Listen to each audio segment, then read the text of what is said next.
Shalom, shalom, meus queridos irmãos, tudo bem com vocês? Como está a sua mente? Como está o seu coração? Espero que esteja tudo na mais perfeita paz. Eu sou o pastor Paulo Nascimento e esse é mais um vídeo resposta aqui do canal Falando de Bíblia. Queridos, alguns dias atrás eu recebi um vídeo da agenda da pregadora, missionária, pastora, apóstola, bispa Vitória Souza. A gente tá brincando assim porque alguns a chamam assim, pastora, missionária, pregadora, minha pastora, é assim. Ela que tem se destacado pela aquela forma de pregar, fazendo as suas ilustrações e que tem movimentado a internet nesses últimos dias. E no domingo do Dia dos Pais, ela estava em São Paulo fazendo o evento e aí eu parei para analisar, assisti um pouco daquele evento que o irmão me enviou, a filmagem, e a pergunta que não quer calar: existe igreja itinerante? Eu já vi pregador itinerante, já vi membro itinerante, o cara que vai naquela igreja ali, aí dá o dízimo ali, aí no outro mês ele está na outra igreja, dá aquele dízimo lá, aí ele vai em outra igreja porque ele não quer ficar membro naquela comunidade de fé, não quer se colocar em obediência a uma autoridade local, então ele vai aqui, vai ali, vai ali, vai lá, glória a Deus. E aí o que acontece? Nós vamos lançar aqui uma visão de uma perspectiva do nosso olhar para alguns influencers do nosso mundo gospel que estão arrebanhando pessoas, não tem igreja local, e eles fazem dos seus eventos uma igreja, pegam dízimo do povo, oferta, abençoam o povo, mas não cuidam no dia a dia desse povo. E não é postando vídeo na internet que você vai edificar. Porque tem membro que quer visita do pastor na sua casa. Tem membro que quer tomar café com o pastor, quer receber a imposição da mão, o outro que quer agradecer pela conquista da casa própria, do carro, do novo emprego, quer que o pastor coloque a mão na cabeça dele, chore com ele quando ele chorar, sorria com ele quando ele conquistar, e assim por diante. E aí a gente tem um problema para os nossos dias, porque tem muita gente hoje que ele aluga um espaço, leva sua aparelhagem de som, ou aluga, levam seus músicos, chegam lá, daqui a pouco ele monta a tendinha em outro lugar, aí fica ali um tempo e vai para outro lugar, e assim vai, e vai dizendo que, não, minhas ovelhas queridas, meu povo amado, selo do meu apostolado, e assim por diante. Então, pastor, o que você está querendo dizer? Que olha só, Atos dos Apóstolos, falando de Bíblia, Atos dos Apóstolos, versículo de número 42 do capítulo de número 2. E perseveravam na doutrina dos apóstolos, e na comunhão, e no partir do pão, e nas orações. Em cada alma havia temor, e muitas maravilhas e sinais se faziam pelos apóstolos. Todos os que criam estavam juntos, e tinham tudo em comum. Vendiam suas propriedades e fazendas, e repartiam com todos segundo cada um tinha necessidade. 46, do capítulo 2 de Atos. E perseverando unânimes todos os dias no templo, e partindo o pão em casa, comiam juntos com alegria e singeleza de coração, louvando a Deus e caindo na graça de todo o povo. E todos os dias acrescentava o Senhor à igreja aqueles que se haviam de salvar. Versículo de número 46. E perseverando unânimes todos os dias no templo e partindo o pão em casa. Ou seja, o evangelho não se restringia somente à hora do culto, no lugar sagrado, ok?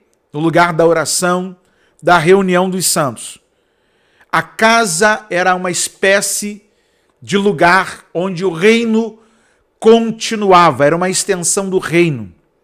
Quem me dera as nossas casas fosse uma igreja, e toda a igreja fosse uma casa de verdade, de acolhimento. Assim como nem toda igreja é uma casa para acolher, também nem toda casa pode ser uma igreja. Pegou a ideia? O problema é que, quando Agostinho, no seu livro Cidade de Deus, ele vai, no volume de número 2, da editora Vozes, falar sobre a igreja visível e a igreja invisível, ele vai tratar da igreja visível, organização, a placa denominacional, e ele vai falar da igreja invisível como organismo vivo. A igreja de Cristo, ela é uma igreja em ação, em movimento. E há quem diga, não, pastor, a questão dos templos é a questão de Constantino, das categogas e que não sei o que lá. Irmão, nós tínhamos que organizar a questão do culto, porque os pagãos tinham seus lugares de culto. E conforme Deus ia acrescentando os que haviam de se salvar, a questão do evangelho não ficou restrito só ao lugar do templo, o lugar da reunião dos santos, também nas casas. Ou seja, a minha casa, a minha vida, aquilo que eu tenho, se tornava uma ferramenta de evangelização e de encontro não social, mas de um encontro da fé, aonde havia exposição da palavra, onde havia a comunhão dos santos, o partir do pão. Ou seja, ninguém tinha falta de nada, porque a necessidade do meu irmão era a minha necessidade, e eu tendo, eu logo compartilhava e supria a sua necessidade. Alguns pregadores modernos chegaram a dizer que a igreja de Atos 2 falhou, porque ela ficou pobre. E quando foi que Deus instituiu a igreja para a gente ficar rico? Para a gente ficar famoso?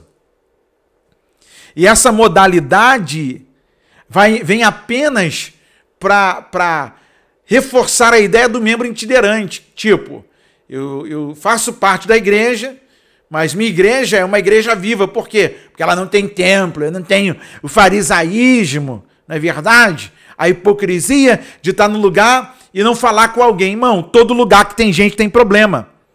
Tem gente que é nervosinha, igual Pedro, estressado. Tem gente que é agitada, igual Marta, que fazia suas coisas e ouvia Jesus. Tem gente que é calma, igual João. Tem gente que é serena, como Maria. E essa é a verdade da fé. Somos diferentes, mas somos corpo. Somos diferentes, mas o cabeça é Cristo. Somos diferentes, todavia, somos para um só propósito, para uma mesma visão, para uma mesma fala, para um único reino. E que quem governa todas as coisas está sentado no seu alto e sublime trono de glória, governando todas as coisas. Nós temos atrapalhos, empecilhos, diferenças. Deus não. Deus é sobre tudo e sobre todos. E todas as coisas cooperam para o bem daqueles que amam a Deus. Então, a gente precisa parar para pensar o que a pós-modernidade, esse advento, pós-pandemia também, tem feito com alguns irmãos. Porque alguns irmãos têm dificuldade de frequentar o templo, mas não têm dificuldade de ser itinerante. E aí a perguntinha que não quer calar: o que a gente faz com aquilo que não está ligado no céu, mas está ligado aqui na terra? Alguns chegam a citar Cipriano. Deus tem muitos que a igreja não tem, assim como a igreja tem muitos que Deus não tem. Mas a grande pegada é: tudo que está ligado na terra será ligado no céu, tudo que está ligado no céu será ligado na terra. E quanta gente desligada do céu está na terra? E quanta gente que está ligada ao céu, está ligada na terra e não tem problema nenhum. O nosso problema é quando a gente quer, em nome da fama, em nome do que eu quero construir, atrair pessoas à minha habilidade que eu tenho na interpretação, e aí falar que aquilo é igreja. E não ter compromisso de alimentar, de edificar, de discipular, de acompanhar e caminhar lado a lado. Então, fica o nosso alerta aqui. Não existe igreja itinerante, mas existe um reino fortalecido pelo cabeça que é Cristo, e que em todo lugar nós podemos ser igreja, e em todo lugar nós podemos desfrutar da comunhão. Seja no templo, seja em casa, aonde o Senhor quiser acrescentar, sejamos igreja. Eu não preciso de um púlpito para pregar. Eu preciso viver uma vida em santidade para dar continuidade ao que Jesus me chamou, ao chamado que ele me deu de proclamar as novas da salvação. Isso em tempo e em fora de tempo, e em todo lugar. Deus abençoe a todos os irmãos. Muito obrigado pelo carinho. Deus continue fortalecendo a cada um de vocês.